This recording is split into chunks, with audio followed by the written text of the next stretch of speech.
এবারে চলে যেতে একটু বান্দরবানে, সেখানে ভোটের খবর জানাতে শহরের মডেল সরকারি প্রাথমিক বিদ্যালয় থেকে যুক্ত হচ্ছেন সহকর্মী রিজভী রাহাত। রিজভী, আপনার কাছে একটু জানতে চাই যে 4:30 পর্যন্ত ভোট চলবে, সকাল 7:30 থেকে শুরু হয়েছে ভোট গ্রহণ।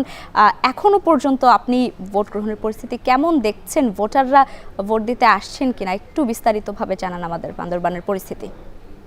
সকাল থেকেই কিন্তু বান্দরবনের ভোটার উপস্থিতি চোখে পড়ার মতো আমরা দেখতে পেয়েছি। বান্দরবন দুর্গম এলাকাগুলোতে কিন্তু নারী ভোটারদের উপস্থিতিগুলো আমরা জানতে পেরেছি চোখে পড়ার মতো। সকাল থেকে কিন্তু শান্তিপূর্ণভাবে বান্দরবন জেলায় ভোট গ্রহণ হচ্ছে। 34টি ইউনিয়ন, 2টি পৌরসভা এবং 7টি উপজেলায় কিন্তু সকাল থেকে শান্তিপূর্ণভাবে ভোট গ্রহণ হচ্ছে। আমরা জানিয়ে রাখি, এখানে মোট 4 জন প্রার্থী প্রতিদ্বন্দ্বিতা করছেন।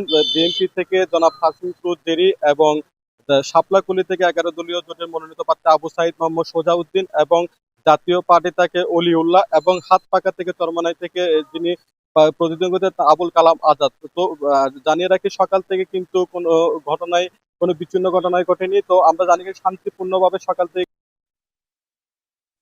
পক্ষে রিটার্নিং কর্মকর্তা যেমনটি জানতে পেরে চলছে ত্রয়োদশ জাতীয় সংসদ নির্বাচনের ভোট গ্রহণ, বলাই চলে সরগরম রয়েছে ভোটের মাঠ। তারই খবর জানাচ্ছিলেন আমাদের সহকর্মীরা।